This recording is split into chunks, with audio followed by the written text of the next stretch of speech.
Today's episode comes to you with the welcome support of Malby & Greek, London's #1 Greek delicatessen and supplier of premium Greek produce. Malby & Greek, together with some amazing artisan producers from all over Greece, brings to you the most unique, tasty and sun-drenched produce Greece has to offer. You'll find the most amazing organic oregano, sage, Greek mountain tea, thyme, and of course, saffron, the Greek gold. And of course, there are some amazing Greek sausages from Crete with wild thyme or with cumin, and some of the best extra virgin olive oil money can buy. Malby & Greek, the one-stop shop for your Greek fix. Listeners of the podcast can get a 15% discount if you order online with the code DELICIOUS, and if you need to visit the shop, go to Arch 17 Apollo Business Park, Lucy Way, Bermondsey, London, SE16 4ET.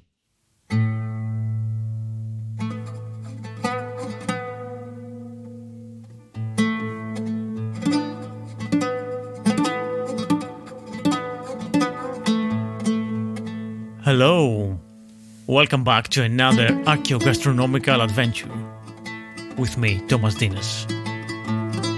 And this is the Delicious Legacy Podcast. Do you remember, it's been around 3 years now, the start of the lockdowns and the pandemic and the uncertainty that all induced. Do you remember that all the supermarkets were ransacked in a way? And most of them were very short of supplies such as eggs, flour and toilet roll. You do, don't you? It was very crazy times. Even though in most situations small greengrocers and butchers and the local shops had eggs and had flour, the big supermarket shelves were completely empty for weeks on end. But one thing was never amiss. Neither at the supermarkets, nor at the small shops. Onions. Even in that state of emergency, 3 years ago, there were still plenty of onions. And thank God, I say, because they are exactly what we needed and what we need today. Onions are a constant, a familiar, a recognizable and ordinary part of our lives, pre or post-pandemic. Every recipe, almost universally, begins with finally chop an onion, or a variation along those lines. Yet, when was the last time you really thought about one? Onions, dare I say it, have been slept upon, unappreciated even. The ancient people of Mesopotamia, the part of land between the rivers Tigris and Euphrates, in modern Iraq, Syria and southeastern Turkey. The ancient people of this place were people who knew how to appreciate an onion. They seemed obsessed with every member of the onion family. Onions, leeks, garlic, all have been identified on 5,000-year-old cuneiform texts. Cuneiform originated before 3000 BCE and, as far as we know, is the oldest form of writing in the world.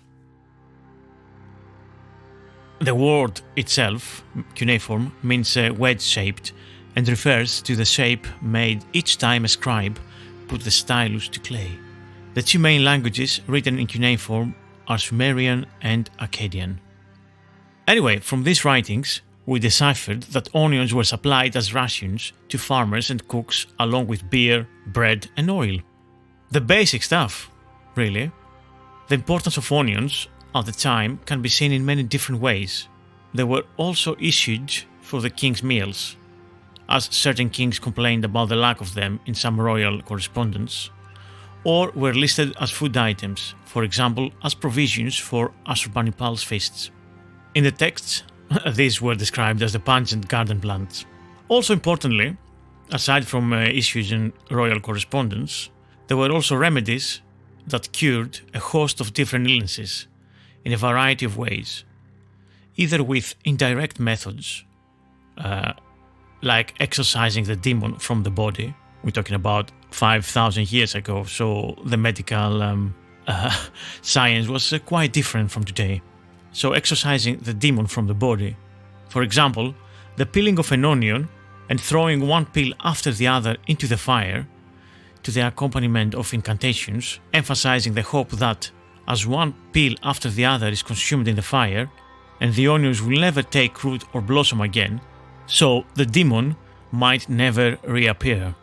Or of course, direct methods, as a drug for the sickness of the mouth, like an ulcer or a gum or toothache. Mixed with oil, this had to be placed on the spot that needs curing.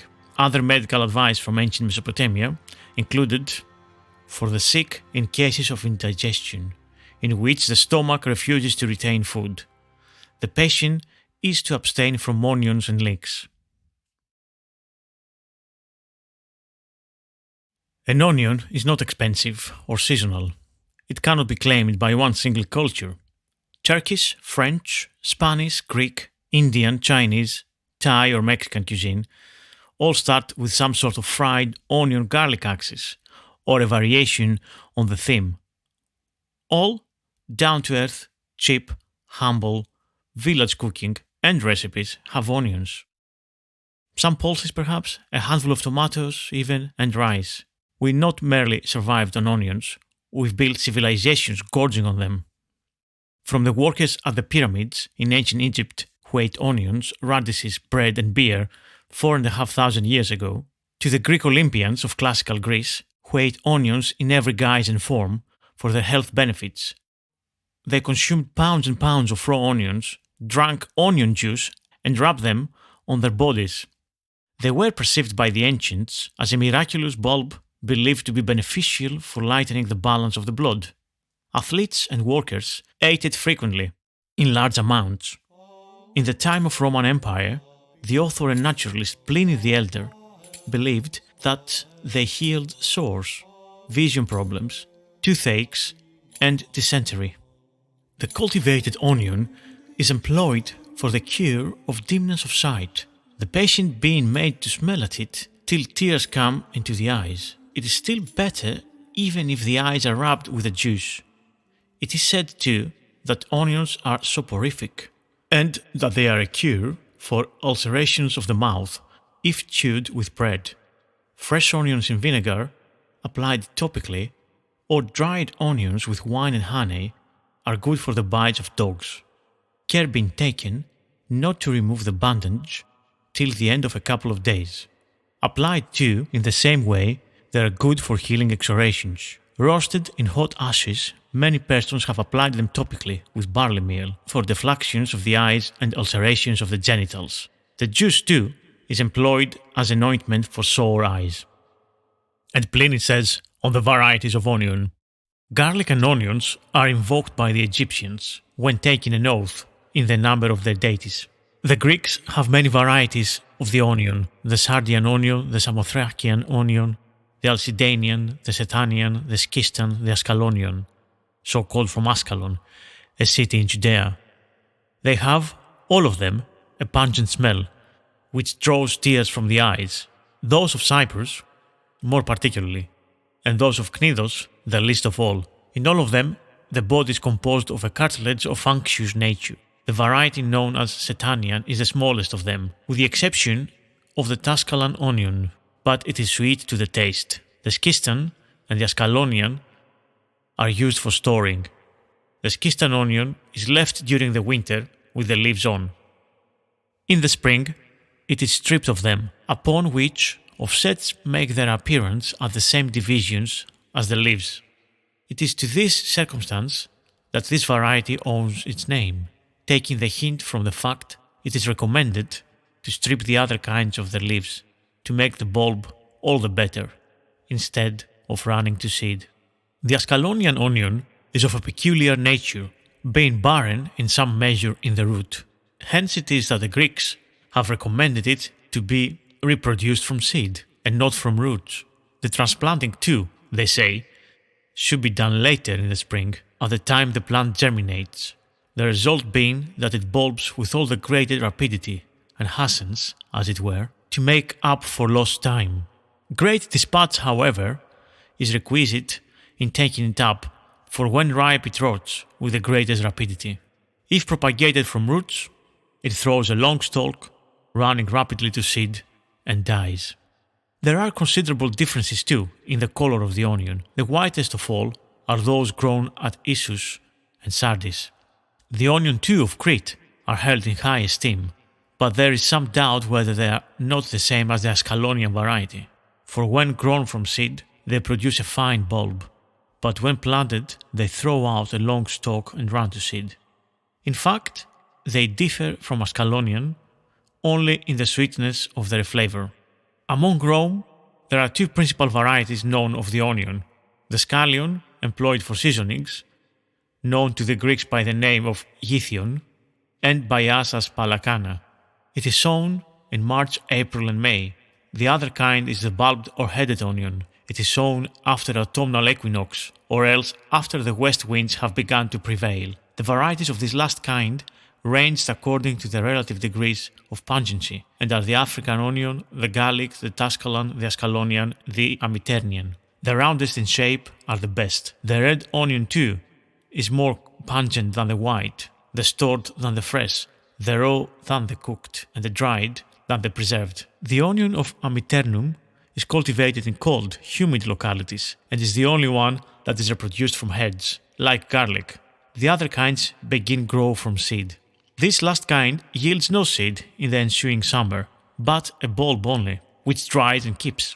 But in the summer after, contrary is the case, for seed is produced, while the bulb very quickly spoils.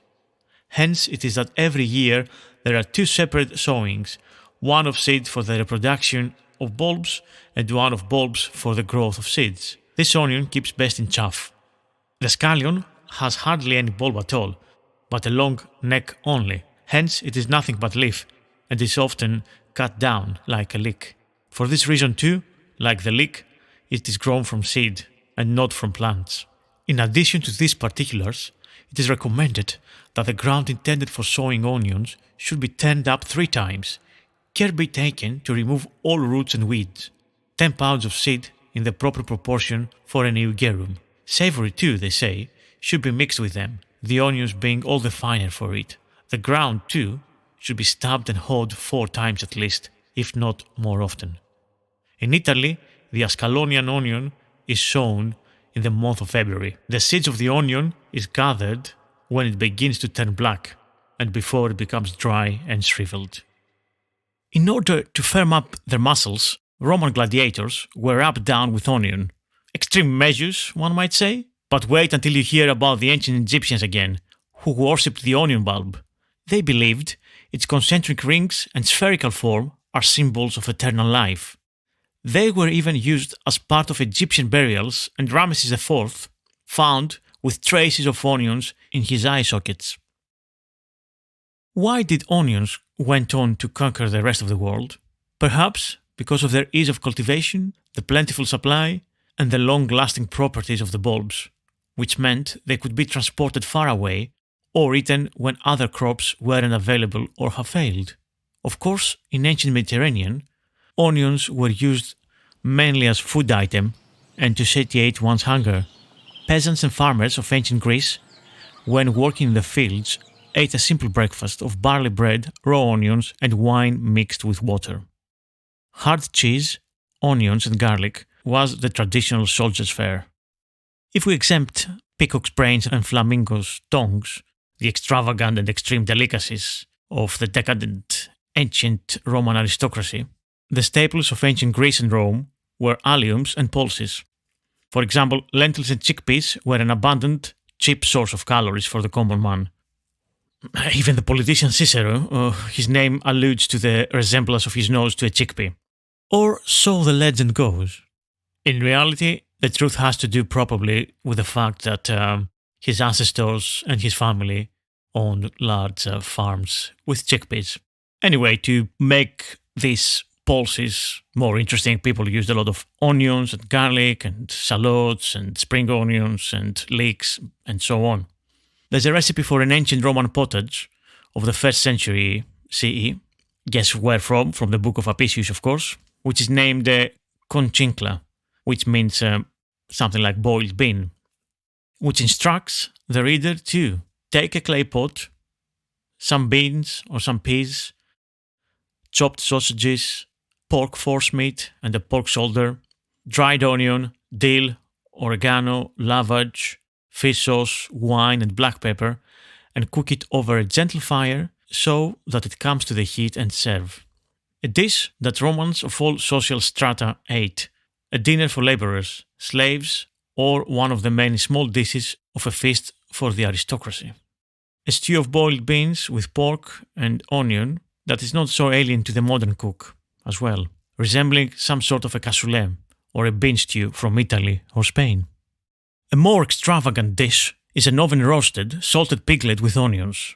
Some garum, some wine, some passum are added afterwards as a sauce or a dressing. Simple yet luxurious, the onions and the sauce together complement the pork perfectly. Hello there, sorry to interrupt.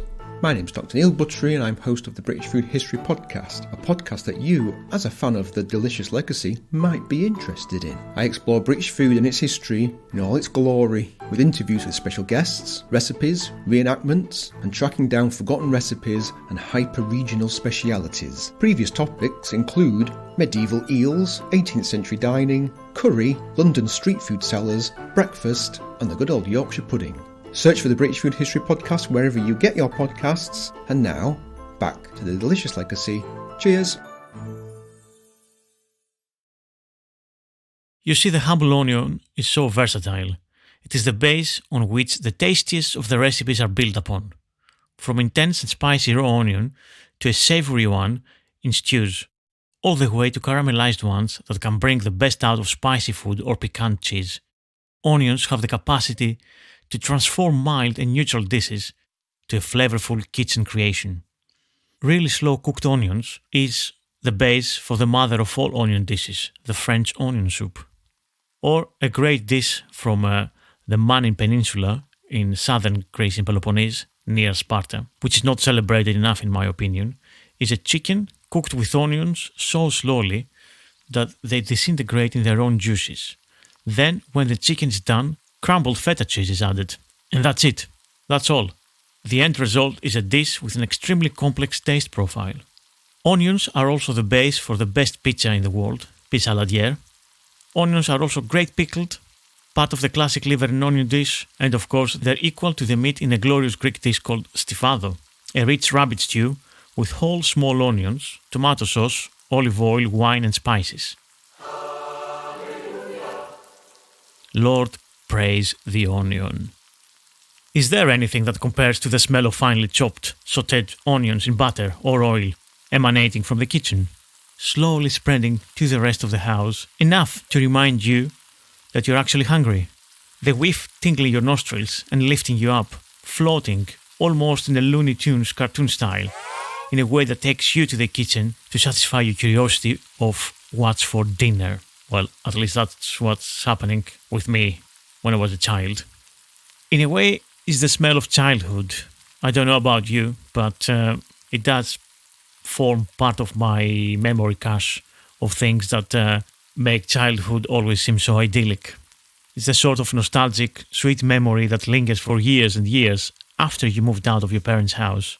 And it's the echo of returning home from school and catching the initial stage of mom's cooking, impatient for dinner as ever. What are we cooking? What's for dinner? And you get the smell of the onions, this sweet and Moorish smell. Isn't it this a scent that hugs you like a warm blanket in a cold winter night? It must have happened to you too. You are walking down the street on a warm spring and perhaps even sunny day. Not that this exists yet in London, but we hope. It's late in the afternoon and you're on your way home. And just around the corner, it hits you. It's the smell, that familiar smell of your mother's or grandmother's kitchen. It's the smell of onions that's extremely comforting, familiar, and yes, everyone can achieve that in their own kitchen. Just finely chop an onion and fry it slowly, sauté it in butter or oil. But somehow, this particular smell when you're walking down the street, in some corner of your neighborhood, on that very afternoon, it hits your nose and it makes you hungry. It makes you think of home. Where do you start when you make a bolognese style sauce? Frying an onion. A risotto? Sauté salò. A soup, onion. A stew, onion. You also have them pickled. You also have them caramelized. I mean, there aren't enough words that can describe adequately the usefulness and beauty of this unassertive ingredient. The onion is very rich in vitamin C, mineral salts, sulfur, and other trace elements. Folklore knowledge of its beneficial effects was understood as early as the building of pyramids, and made it part of the basic rations, as we said, of workers through the ages, and sailors as well, up to the last century. It helped prevent scurvy during long voyages without fresh foods. Army quartermasters valued it for the same reasons. It was an essential part of the diet of the ancient Greek and Phoenicians, who were great sailors themselves. Obviously notorious for inducing tears, the onion has the power and had the power to make people weep even by its absence. It is also supposed to be a meteorological vegetable. The thickness of its skin is said to forecast the weather of the coming winter. A French proverb says, "When the onion has 3 skins, winter will be very cold." It has been widely used over the centuries, as both a vegetable and a seasoning. As we've seen, the Romans were passionately fond of the onions. Pliny as well listed all the different varieties and their provenances, providing a remarkable catalogue of flavors. Onions were pickled in honey and vinegar. One of its virtues was to stimulate thirst, so that the Romans ate it throughout the meal.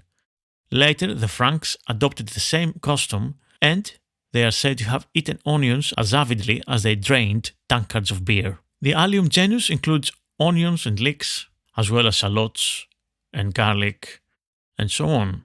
Garlic is thought to come from the desert of Kyrgyz in Central Asia. A remarkably rich and ancient body of folklore surrounds it all over the world, just as its own odor surrounds the garlic eater.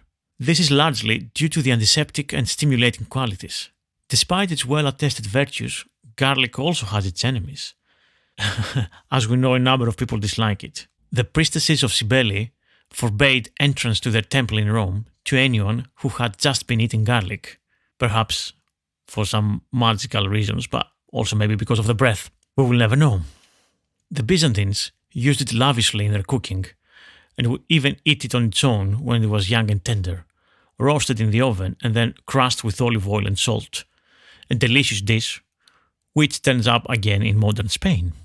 The Byzantine version of eoli, skordaton, was enjoyed by all classes of the Byzantine society. Back to our onions now.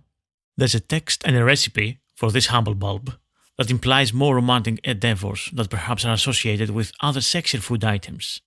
Yet for ancient Romans, it seemed that those who seek the harbour of Venus, as so poetically Apicius put it, should cook them in water, and they can be served at dinner when a marriage takes place. But they can also be served with pine nuts, or with the juice of rocket and pepper.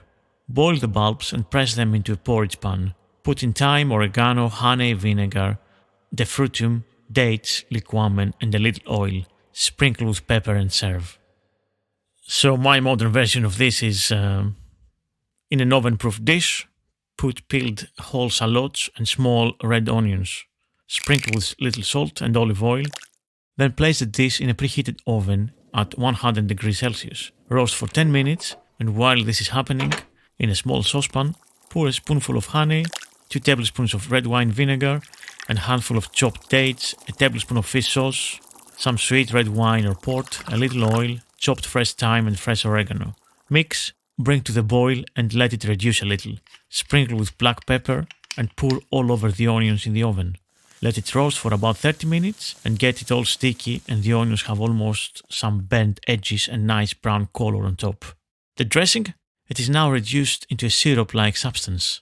Serve with your favorite style burgers or some kebab or some roast pork. The onion soup or saint's soup aiozoumin is mentioned in the Byzantine sources. Of all the well-known soups, the most common and the best known, at least in monastic communities, were those prepared using onions and savory. These soups were commonplace in monasteries as magiria aiozoumion, soup of the Holy Fathers. The recipe for aiozoumin is as follows. A lot of whole or chopped onions were stewed in water containing aromatic herbs such as savory and oil. We even know how it was served. Once the onions had been boiled and reduced to a pulp, the soup is poured over slices of dried bread, perhaps like the modern paximadia or barley rusks, which have been placed in a deep plate or cup until they are completely covered. Gratonea is a fried dish that appears in many medieval cookbooks. They all seem to have chicken or capon meat, egg yolks, and of course verjuice or milk and onions. So chicken with verjuice. Cut up your chickens, fry them with pork fat and with onions, and while they're frying, add a little water so that they cook nicely in the pan. And then stir, often with a large spoon. Add spices, saffron and sour grape juice, and boil. And for each chicken, take 4 egg yolks, mix them with verjuice and boil these separately. And beat everything together in the pan and boil everything together with a piece of chicken. And when it boils, remove it from the fire and eat it. Medieval Arab physicians, on the other hand, such as the physician Ali Abbas, classified different foods as pure foods, and obviously people needed to eat certain foods for nourishing and to overcome illnesses. So foodstuffs with high degrees of intensity, as they were classified, such as onions and garlic, were largely excluded, which is different obviously from what we've seen from ancient Egyptians, Mesopotamians, Greeks and so on. Also, in medieval times, for those who could not afford the luxury of expensive spices, garden herbs and bulbs were a way to add flavor to the dishes. So leeks, onion and garlic were popular all over Europe and were often associated with the lower classes. Due to no small part of its odor, garlic especially was considered a peasant food. Sometimes as much as the taste, it was the appearance of the dish that mattered. Color and shape were important factors for cooks to consider, especially when they prepared, the myriad dishes that made up the medieval banquet. So yeah, this kind of attribution of garlic and onions with peasant food and lower classes, it can be traced back to medieval time, and I think I find it happens quite often nowadays with people from our grandparents' generation mostly. They consider the smell, if the dish has an excessive smell of that garlic, let's say, it feels like it's not fit for us refined modern people, which is of course nonsense. Garlic and onion and leeks, they're delicious and they have so many different uses and so many ways and aromas and complex flavor and health benefits even. And I'll finish for my Patreon backers with 2 recipes with onions. One is chicken smothered with onions and feta from the Bardounochoria in southern Greece, in Peloponnese, near Githion, in the mountain villages where for many years they were home to Muslim Albanians. Get yourself a heavy saucepan that goes in the oven as well,